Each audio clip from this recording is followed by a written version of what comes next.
Now, there's a thing that happened, and we got a lot of questions about it. A lot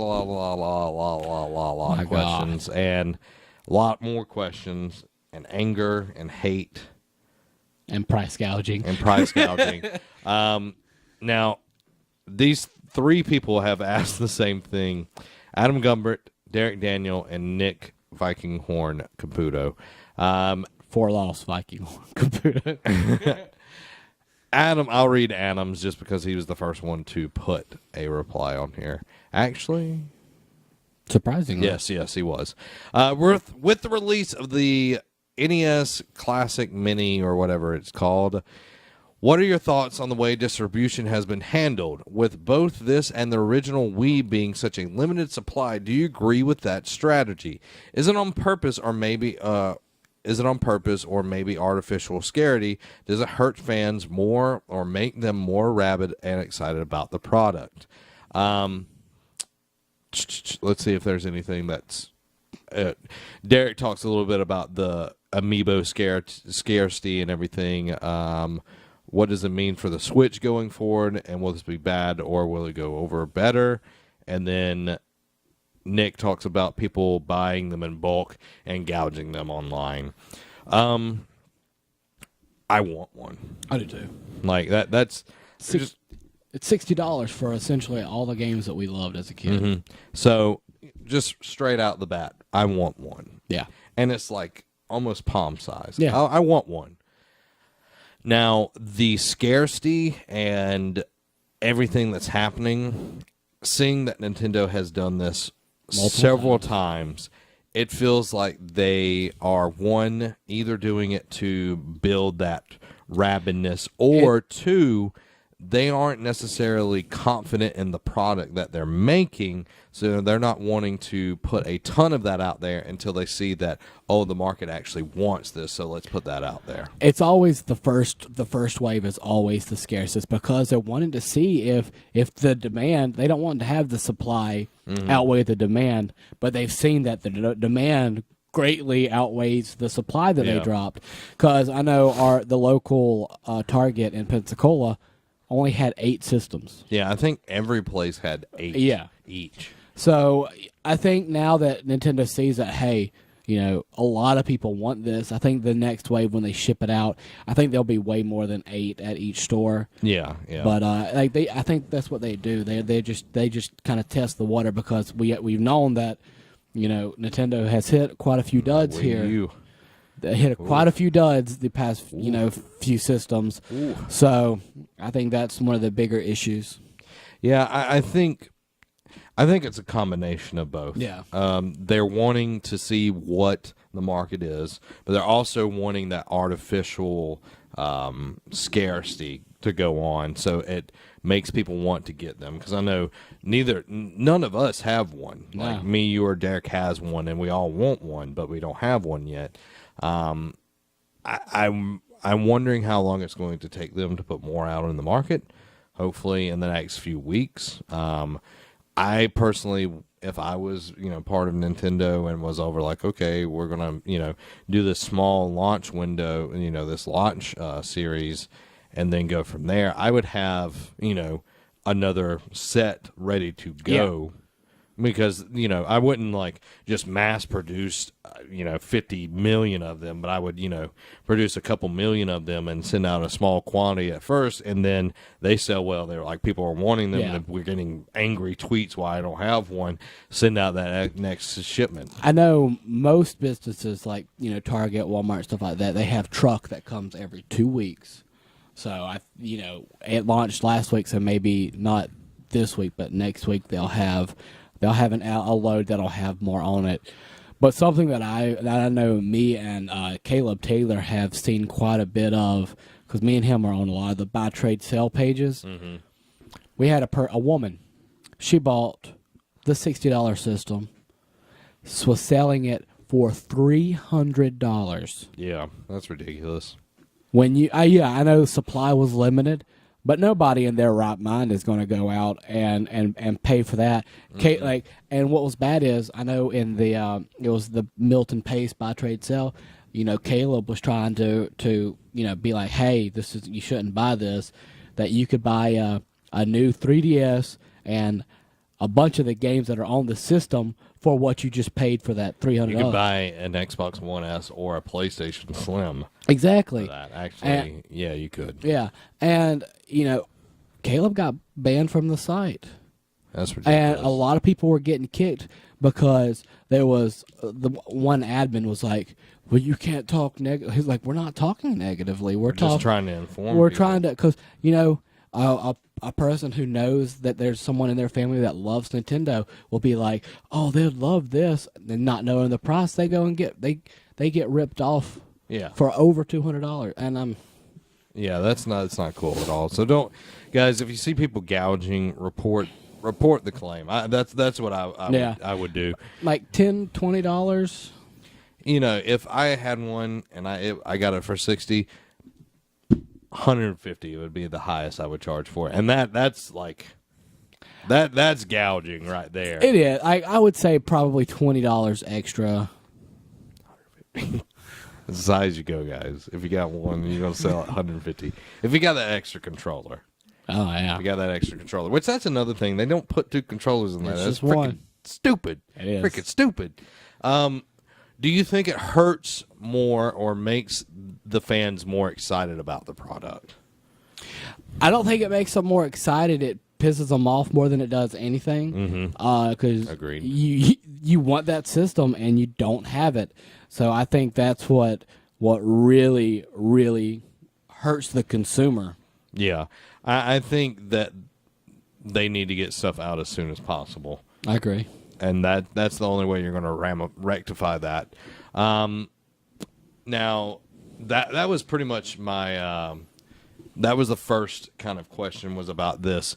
Now, what's interesting is all the old cheat codes that were in the games actually work okay. with the games that are on the Classic. So I think that's really, really cool that you're able to use all the cheat codes in Zelda or whatever else, and you can go to IGN and they have a list of cheat codes that you can use for all of the games. So if you're playing them and you want to skip a level or whatever, you can go do that on there. Kirby. So I played Kirby a lot. I never played Kirby. I liked it. Now, what got me was even Amazon had a limited quantity of them, and it killed the homepage because I was trying to get on there and it was gone. So it's a lot of things going on with that, but I'm hoping that we get those very, very quickly. Yeah. Now, Derek Daniel posted this, and we'll get into more questions here in a second. Telltale Games might be developing Guardians of the Galaxy. Back in 2015, Telltale Games, who are best known for the Walking Dead and Batman series, Wolf Among Us. Yeah, that's one of their bigger ones. And Game of Thrones. Announced they were working on a Marvel game, which was slated for a 2017 release, which was now accidentally revealed to be Guardians of the Galaxy Adventure. So you could see that right there. And Walking Dead Season 3, which was confirmed at E3 this past year. Excuse me. Now, this is a rumor still. It would be cool to have that as the Marvel game. Yeah, they have a great story. They have a lot of great villains too that you can go up and fight against. So I would be okay with it. Yeah, it'd be interesting to see if that is actually what happens, and if it isn't, then we'll see what happens. Yeah. I'm ready for them to actually put out the first episode of Season 3 of The Walking Dead. They're supposed to come out this year, so I'm assuming that it's going to come out in December. Okay. Like the first episode. So they'll meet that 2016 window for at least some of it. And we're still getting more and more of the Batman Telltale game. So there you go. Moving on, more questions. Adam asks, is Dave Chappelle one of the best comics of the past 20 years? And this is kind of goes along with Walking Dead and SNL. Dave Chappelle went on SNL. Actually, we're recording this on Sunday, so he went on there yesterday, and was in a ton of different skits and did one with Walking Dead, and where he was Negan. Yeah, where he was Negan, but he also reprised the role of several of his iconic characters from the Dave Chappelle show, and it was freaking awesome to see him as the blind KKK leader, the crack dealer, the pimp, all of these characters, and then the white dude. You're seeing all of these characters that we've seen for years and years, and Dave Chappelle disappeared for a very long time. I want to say he was over in Africa doing like some kind of like work over there, like helping people out, using his money to help impoverished people and everything. Kind of like what Akon's doing right now. So it was very interesting to see him back, and it seemed like he did not miss a beat. Oh, no. And I haven't watched all of the skits, but I did watch either his monologue at the beginning or at the end. I don't know which one. It was out of sequence, and he was talking about the presidential campaign and everything, and how he kind of touched on a lot of things that we've said. But he was also like, I'm going to give him a chance. Yeah. And he needs to give everybody else a chance as well. Yeah. So, I agree. But Dave Chappelle, I 100% agree. I think he's one of the best comedians that we've had in a very long time. He is. Never have I laughed harder than Clayton Bigsby, which is the blind black KKK member who didn't know he was black. And when he was Prince. Oh, yeah, the basketball. Game blouses. I made pancakes for it. Like, I mean, it was just comic gold. And I remember I would watch that sketch over and over and over again and die laughing. You're still alive. I come back multiple times. Oh, okay. I ate a lot of mushrooms, so I get one of those one-ups. Oh, okay. So I got you. that's how I can never die. But no. Never grow old. Never die. But yeah, I 100% agree. I think Dave Chappelle is one of the best comics. I could go back right now and watch the Dave Chappelle show and and still laugh at everything. I agree 100%. Moving on. We'll come back to Adam. Adam, you gave us a lot of material this week. Thank you. Good and you were job. very timely. You were. I appreciate that. None of this, how long do I have? We pick on Alex. How so long much. do I have? Alan Roberts says, Troy being ranked. Now, Troy has a running back from Escambia. And he is killing it. Silver, I believe, is who it is. And y'all also have John Silver. His last name's Silver. I can't remember his first name, but we've covered him on the radio show a few times. But Troy has looked really good. They have a really good passing attack. They have a really good rushing attack. They actually have a defense that can stop people now. Yeah. So that's what they've been missing. A long time. For a long time. And they just beat Appalachian State Friday. Saturday. It was Saturday? It was Saturday.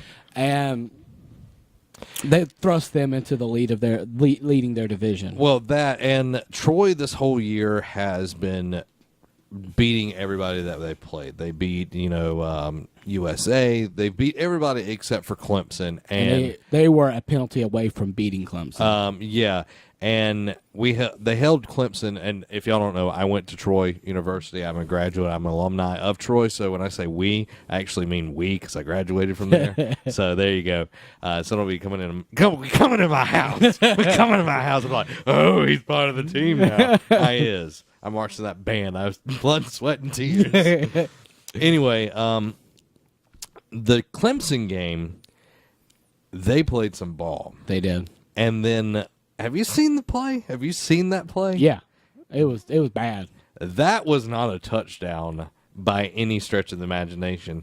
That guy did not break the plane, and then he drops the freaking ball, and then Troy recovers it, and then the freaking refs give them a touchdown. I know I've talked about it with Willis. I've talked with my boss at the radio station, but officiating, and not only the ACC or college football, but in the NFL has been horrible this year. Yeah. And that's one of the bigger calls that's been messed up. Yeah, and for who did Who did Clemson play this past weekend?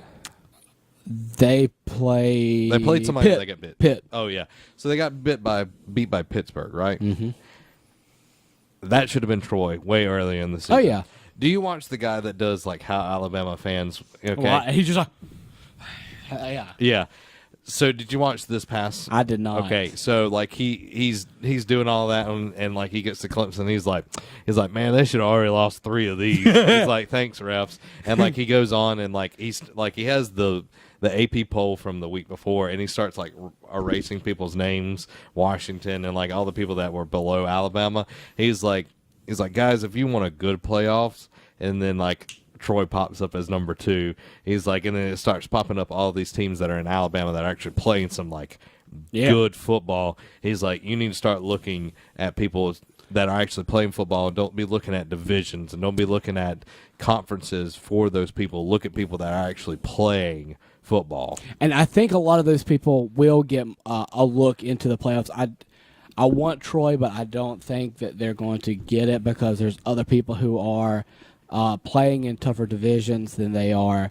But, I agree, but this playoff system has given a chance for the smaller teams, the smaller guys, to be able to get in there and play.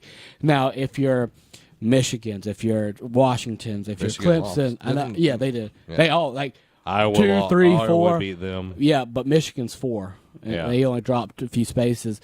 But what I'm saying is, if those teams stay, undefeated, obviously they're going to go in because of their schedule. But it does open up for a one-loss Troy or these one-loss teams or these undefeated teams who are you don't really think about letting them into the playoffs or the national championship. But like it gives when them Hawaii was undefeated that year. Like it gives them a chance to go into the playoffs and actually be able to win a national championship. So, I think it's interesting. Troy is only like 3 or 4 spots behind Florida. That's crazy to think about. And they're young. They're young. And me being an alumni, Troy is generating more, like a ton of alumni. Yeah. And the more alumni that you generate, the more funding that is going to come back into your school, and the better it will be. And I could see Troy in the next 10 years being one of the top contenders just because of funding is getting better, recruiting is getting better, they're winning more. They've got a new coach that happened like 2 or 3 years ago. He's a good coach. And he's doing good things. And I like the Sun Belt, but I think it's about time for Troy to vacate the Sun Belt and get into a harder division. I say within the next 3 to 4 years, they need to go into a different conference, whether it's USA or something like that. Because when I was there, we were winning our conference. We won the conference 5 years in a row, and it was like, okay, we need to change conferences. But then like Troy tanked, and then we're finally good again. So I'm excited. This is the first time Troy's been ranked that I know of. Now Troy did win 2 national championships when they were in Division II, but in 2004, I want to say, is when they came to Division I. So, and they've been building since then. So I'm very, very happy to be a Troy alumni, a Troy Trojan. So, guys, congratulations, and all you Sound of the South people. I know how much of a difference that you made during that game. So, I'm a proud alumni right now. I'm happy for you.